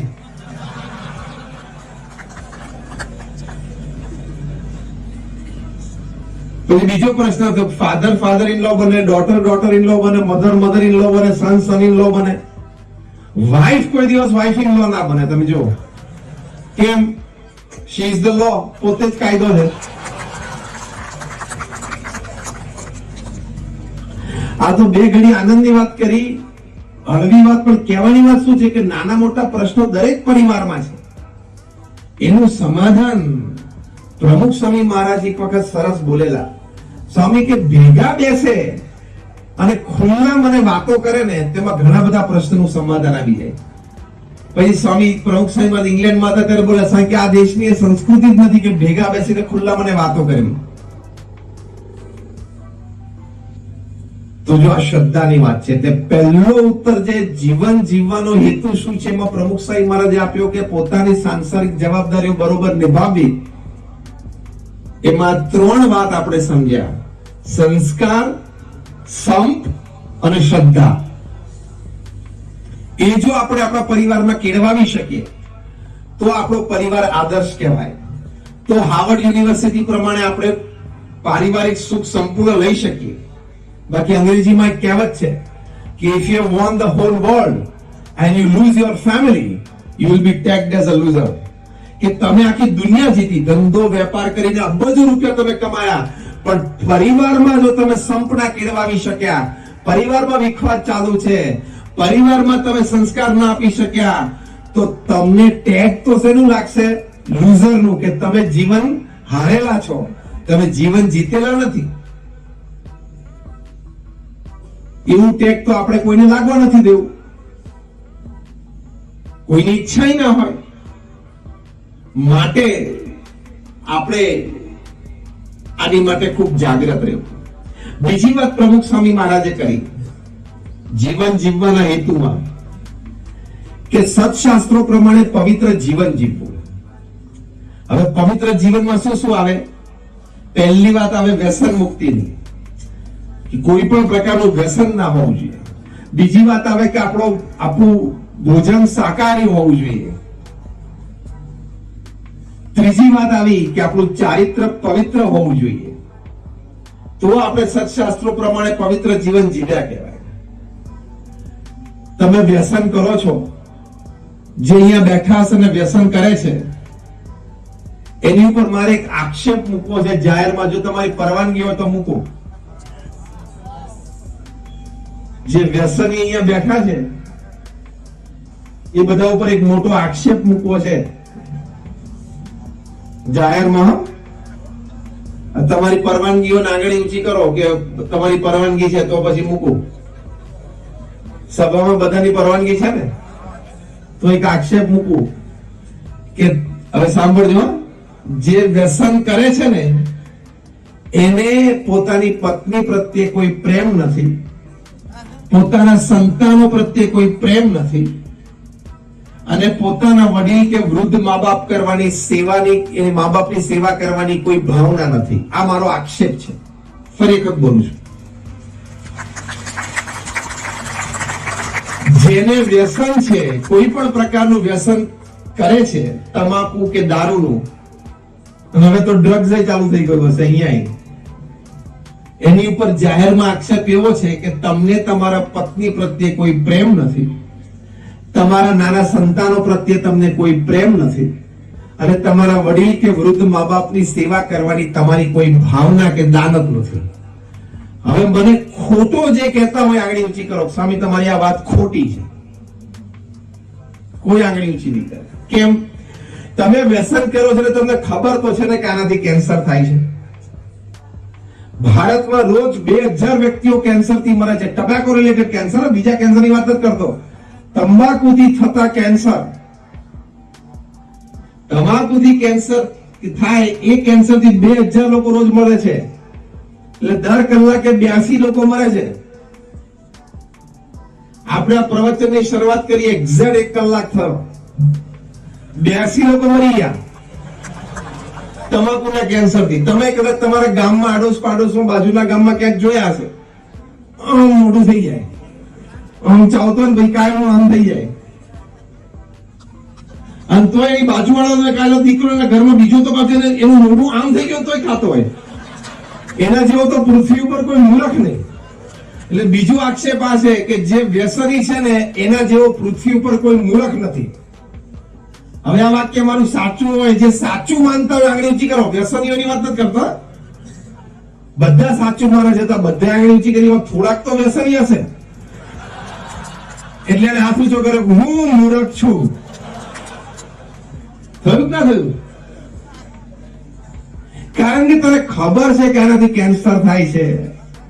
પાછું હિંમત ક્યાં આવી જાય છે કે મારી બાજુમાં અમારા ફળિયામાં પેલા કાકા છે ને 80 વર્ષના છે, 60 વર્ષથી તમાકુ ખાય છે, એને કાંઈ નથી થયું.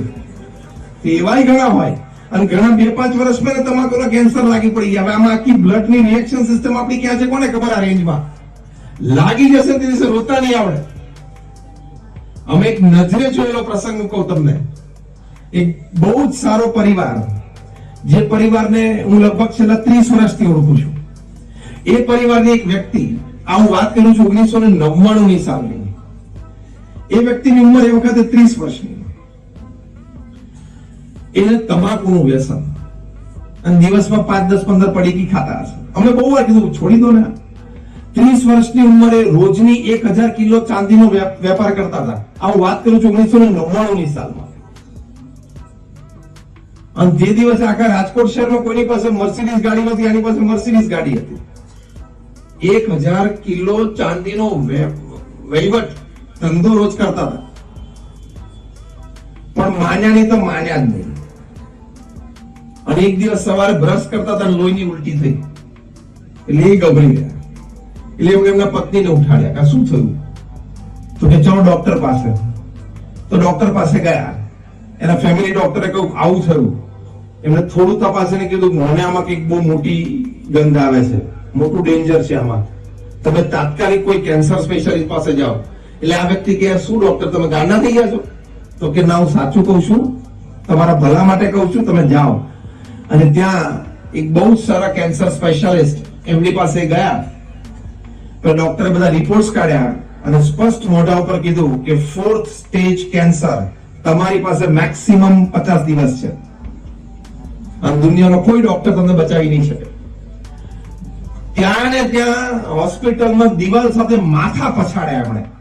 માંડ એમના પત્ની એમ ડોક્ટર કોઈ બીજા એક બે આસિસ્ટન્ટ હતા એમને પકડી રાખ્યા અને ઘરે આવીને ધ્રુસકે રડે.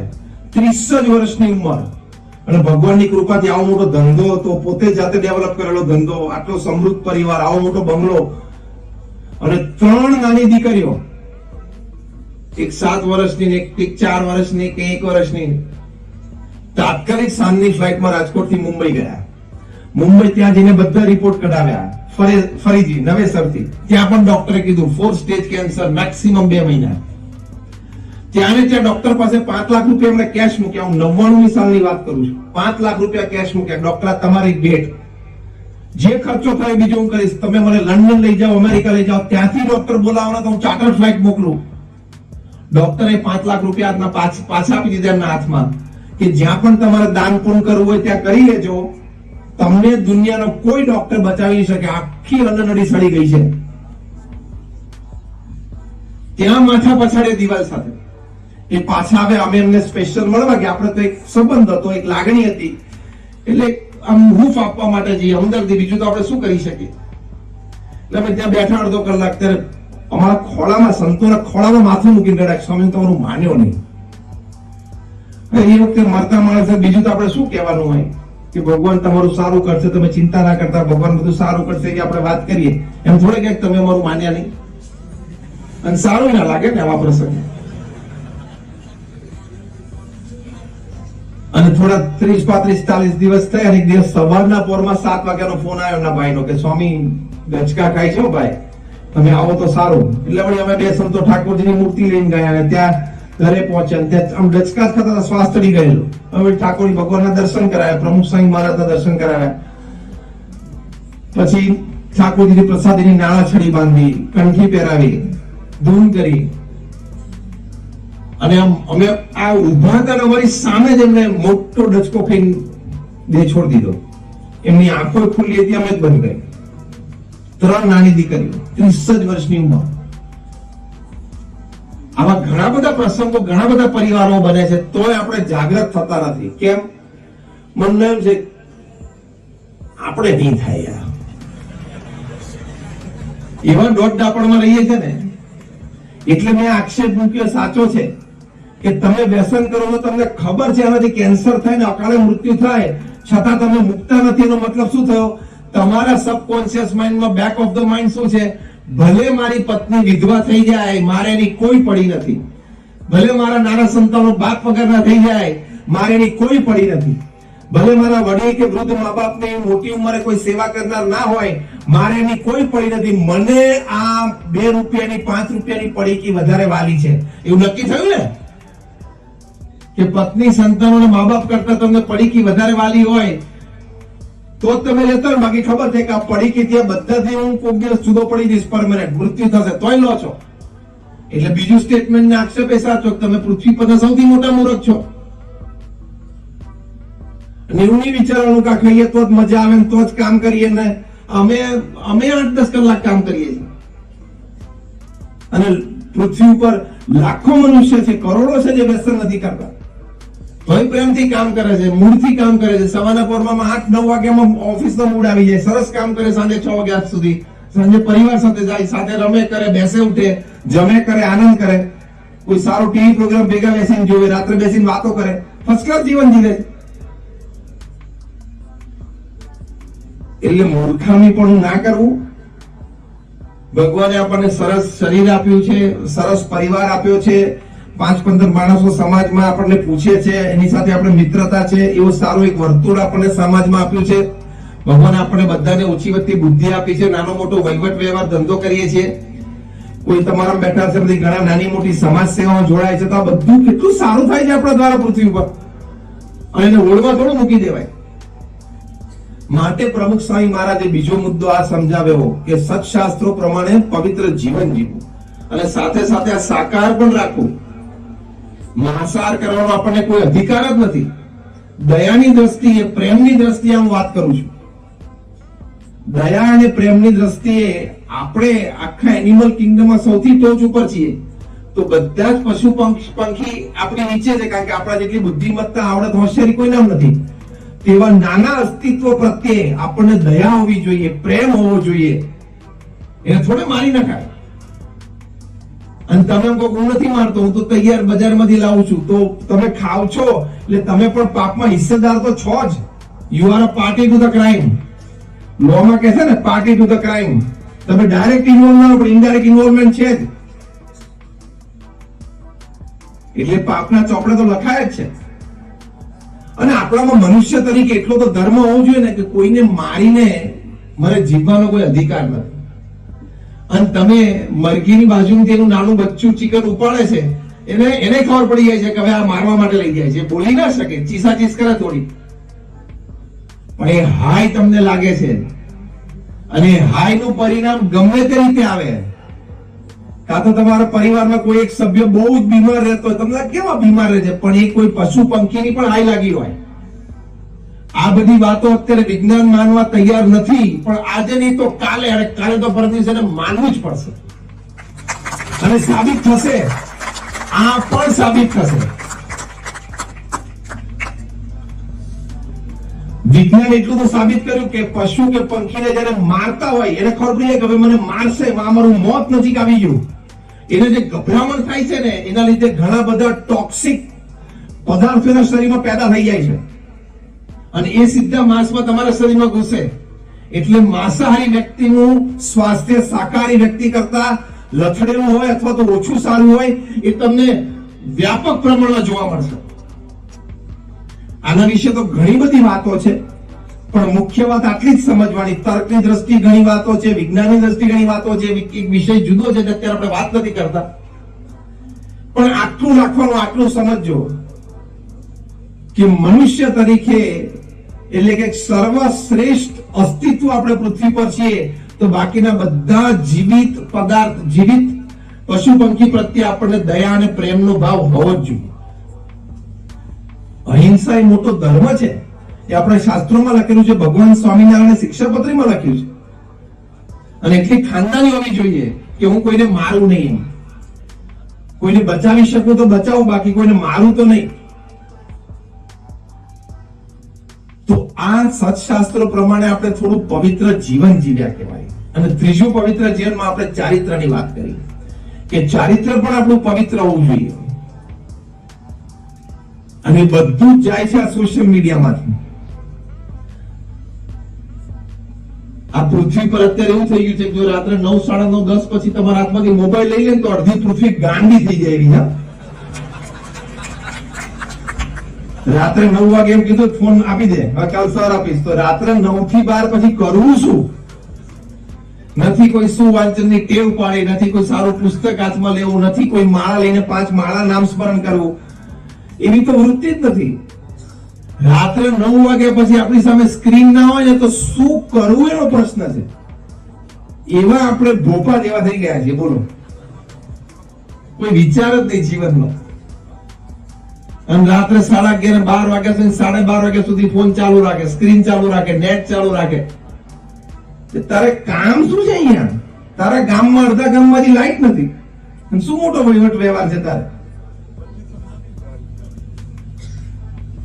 એટલે કે આમ જો ને લાઈટ નથી એટલે લાઈટ હોય, પણ એમ કે અંધારું થઈ ગયું છે, બધું આખું ગામ સુઈ ગયું છે. તારે શું રાત્રે 12 વાગ્યા સુધી વહીવટ હોય છે? જાત જાતનું જોયા કરે. આ લાલ બટન ને લીલા બટન તો પૃથ્વીનો દાંત વાળી દીધો. ખબર પડી? લાલ બટન એટલે યુટ્યુબ ને લીલું બટન એટલે વોટ્સએપ. આ બંને બટન પાસે તમારી આખી જિંદગીના 80 વર્ષ ખાઈ જવાની તાકાત છે. બધાને અનુભવ છે. લાલ બટન ને એકવાર અડી એટલે બીજી વાર અડધા કલાક થઈ જાય છે નહીં? હમણાં આપણા માનનીય પ્રધાનમંત્રી શ્રી નરેન્દ્રભાઈ મોદી એક પ્રસંગે બહુ સરસ વાત કરી હમણાં થોડા વખત પહેલા. એમણે કહ્યું કે એવરેજ ભારતીય 3.5 થી 4.5 કલાક સ્ક્રીન સામે કાઢે છે.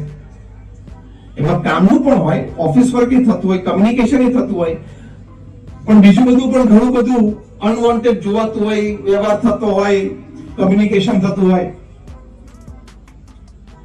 પછી માનનીય નરેન્દ્રભાઈએ બહુ સરસ વાત કરી કે એટલો બધો સમય કોક શું કરે છે, કોણે શું કર્યું, એની પાછળ આપણે શું કામ કાઢવાનો. ત્રીજી વાત એમણે સરસ કરી કે ભગવાને આપણને, આ વાત મને બહુ સ્પર્શી ગઈ એટલે મને યાદ રહી ગઈ. માનનીય પ્રધાનમંત્રીજીએ કીધું કે આ ત્રીજી વાત કરી આ મુદ્દામાં કે ભગવાને આપણને દરેકને એક સ્વતંત્ર વ્યક્તિત્વ અને સ્વતંત્ર અસ્તિત્વ આપેલું છે. એ વ્યક્તિત્વને, એ અસ્તિત્વને કેળવવા માટે આપણે પ્રયત્ન કરવો જોઈએ, જેથી આપણે પણ સુખી અને સમૃદ્ધ થઈએ અને આસપાસ પણ સુખ અને સમૃદ્ધિ આપણે આપી શકીએ. એની માટે પ્રયત્ન હોવો જોઈએ. આખો દિવસ શું સોશિયલ મીડિયા પકડી બેસવાનું.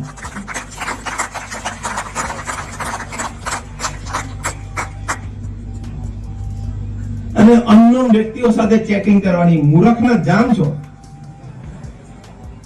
સામે કોણ વ્યક્તિ છે એની તો ખબર ના હોય. ઘણી તો જેન્ડર ખબર નથી હોતી ને.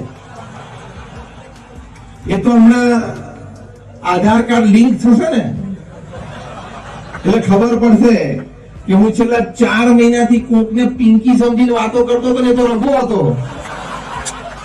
એમાં આધાર કાર્ડ લિંક થશે એટલે ખબર પડશે. કોક અને આમાં નવા પાસે લગ્ન થાય, કોક બ્રાઝિલ જીવન, કોક અહીંથી જીવન, કોક સાઉથ આફ્રિકા પાસે લગ્ન કરીને પછી છૂટા પડે, ઉપાધિ થઈને ઓહો કેટલી માથાકૂટ. એમાં તમે જે પરણેલા બેઠા છો અહીંયા, એમણે તો કોઈ દિવસ આ બધી સોશિયલ સાઇટ્સ ઉપર જવાય જ નહીં. ઘરની આજુબાજુ સરસ 2-4 મિત્રો હોય જેને રોજ પ્રત્યક્ષ આપણે ઇન પર્સન મળી શકતા હોય, ફિઝિકલી ઇન પર્સન હાયલો કરી શકતા હોય. આપણે ઓફિસે કે ક્યાં કામ કરતો ત્યાં 2-4 એવા આપણા મિત્રો જેવા હોય, 2-4 આપણે સગાવેલા હોય. એ બધાને છોડીને જે ક્યારેય મળવાનું નથી, જેનું મોઢું નથી જોવાનું, એની જોડે શું લાંબી લાંબી વાતો કરવાની. અને સોશિયલ નેટવર્કિંગ સાઇટ ઉપર જાઓ એટલે લગ્નેતર સંબંધો બંધાવવાની પૂર્ણ શક્યતાઓ છે. અમેરિકામાં હમણાં 300 ડિવોર્સ લોયર્સની 3 દિવસ સુધી મીટિંગ થઈ. Sorry, 700 divorce lawyers. એટલે આ લોયર એટલે વકીલોનું એક જ કામ હતું, શું? છૂટાછેડા કરાવવાના. અને બધા મિલિયનર હતા. એટલે ખબર પડી હું શું બોલ્યો. એટલા બધા છૂટાછેડા બધા કરાવેલા, એટલે બધા અનુભવી હતા. એ લોકોએ 3 દિવસ બ્રેઇનસ્ટોર્મિંગ સેશન ચાલુ કે યંગ કપલ્સમાં 25, 28, 30, 32, 35 વર્ષની ઉંમરના જે કપલ્સ હોય, પતિ પત્ની, એમાં છૂટાછેડાના મુખ્ય કારણો શું છે. બધા પોતપોતાના અભિપ્રાય અને અનુભવ વ્યક્ત કર્યા. એમાં જે પેપર તૈયાર થયું એમાં પહેલું કારણ હતું over exposure to social media sites. એટલે સોશિયલ નેટવર્કિંગ સાઇટ્સ. વધારે આમ જાઓ ને સાઇટ ઉપર જઈને કંઈક નવા મિત્રો કરીએ અને નવા સંબંધો બાંધીએ. ઘરમાં તું ટાઈમ નથી આપી શકતો અને ત્યાં તારે બ્રાઝિલમાં, સાઉથ આફ્રિકામાં છેડો ડાલવાની શું જરૂર છે? અને પછી એમાંથી શંકા કુશંકાઓ પતિ પત્ની એકબીજા પ્રત્યે ઉભા થાય. વળી કઈક કૌભાંડ હોય તોય પકડાય. હમણાં બધું લોસ એન્જલસમાં તો ત્યાં એક બિચારાને થયું શું કે ક્યાંક આવો સંબંધ હશે અને કારમાં એ બે ભેગા જતા હશે. પરણેલો વ્યક્તિ હતો પણ ક્યાંક લગ્નેતર સંબંધ હશે, એની જેન જોડ સંબંધ, એ બંને જણા કંઈક જતા હશે. હવે ઓવર સ્પીડિંગમાં હશે એટલે ફોટો પડી ગયો. ફોટો ઘરે આવ્યો. આમાં તો પેટ્રોલ વાળી છે ભાઈ.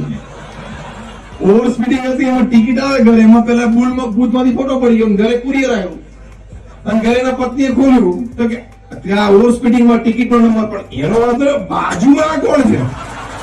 છૂટાછેડા. તરત ઇન્સ્ટન્ટ છૂટાછેડા થઈ ગયા. બોલો, આ સીસીટીવી કેમેરા કરાવી નાખ્યા. એટલે ખોટું લાંબુ ચાલતું નથી. અને આમાં તમે તમારો પરિવાર ગુમાવી બેસો, તમારું જીવન ગુમાવી બેસો, તમારું વ્યક્તિત્વ ગુમાવી બેસો, ચારિત્ર ગુમાવી બેસો. એટલે કોઈ જગ્યાએ લિમિટ બહાર જવું નહીં. પેલું પીવામાં શું બોલે, લિમિટમાં પીવું છું. એટલે એમાં કોઈ લિમિટ ચૂકી જાય. એટલે ચારિત્રની પવિત્રતા, એટલે સત્શાસ્ત્રો પ્રમાણે પવિત્ર જીવન જીવવું, જે પ્રમુખ સ્વામી મહારાજે પેલા યુવાનને જવાબ આપ્યો એમાં 3 વાત. એક તો વ્યસન મુક્ત જીવન જીવવું, બીજું શાકાહારી જીવન જીવવું, અને ત્રીજું ચારિત્રની હંમેશા પવિત્રતા રાખવી. તો કોઈ પણ સમાજની વચ્ચે, કોઈ પણ મંડળની વચ્ચે આપણે ઉન્નત મસ્તક સાથે જીવી શકીએ. તો બીજી વાત છે. બાકીનું 3 વાતનું વિસ્તરણ બહુ લાંબુ છે, એટલે ખાલી હું નામાભીકરણ કરી દઉં છું. ફરી વખત પ્રશ્ન પ્રમુખ સ્વામી મહારાજને એક આઈએએસ થનાર યુવાને પૂછ્યો કે જીવનના અંતે મૃત્યુ નિશ્ચિત છે, તો જીવન જીવવાનો હેતુ શું છે? એના જવાબમાં પ્રમુખ સ્વામી મહારાજે 5 વાત કરી હતી. પહેલી વાત જે આપણે સમજ્યા કે પોતાની સાંસારિક જવાબદારીઓ બરોબર નિભાવવી. એમાં આપણે આર્થિક વ્યવસ્થાની સાથે સાથે સંસ્કાર, સંપ અને શ્રદ્ધાની વાત કરી. બીજી વાત પ્રમુખ સ્વામી મહારાજે કરી કે સત્શાસ્ત્રો પ્રમાણે પવિત્ર જીવન જીવવું. એમાં આપણે વ્યસન મુક્તિ એટલે વ્યસન મુક્ત જીવન, શાકાહારી જીવન અને ચારિત્ર્યમાં પવિત્રતા, એની વાત કરી. ત્રીજી વાત પ્રમુખ સ્વામી મહારાજે કરી કે નીતિ પ્રમાણે ધંધો કરવો અને અન્યને મદદરૂપ થવું.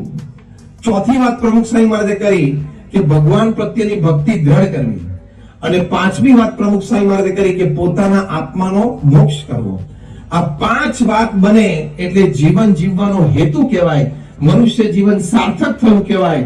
દિવસ દરમિયાન કોઈ પણ સમયે આપણી કોઈ પણ પ્રવૃત્તિ, વિચારથી માંડીને પ્રવૃત્તિ સુધી આ 5 વાતમાંથી એક વાતમાં હોય અથવા તો 2 કે 3 વાતમાં હોય તો સમજવાનું કે આપણે રાઈટ ટ્રેક ઉપર છીએ, યોગ્ય માર્ગ ઉપર છીએ. તો આવી સાચી ને સારી વાત આપણને મળી છે. ફરી એક વખત યાદી અપાવવાની કે તમે એક આ ઘર સભાનો પ્રયોગ કરજો. અહીં સભામાં બેઠા છે એમાંથી કેટલાના મનમાં એમ છે કે આપણે આ પ્રયોગ એકવાર કરશું? આંગળી ઊંચી કરો તો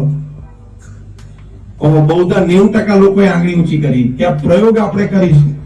તો તમે પ્રયોગ કરજો, તમને આવા ઘણા બધા લાભ થશે.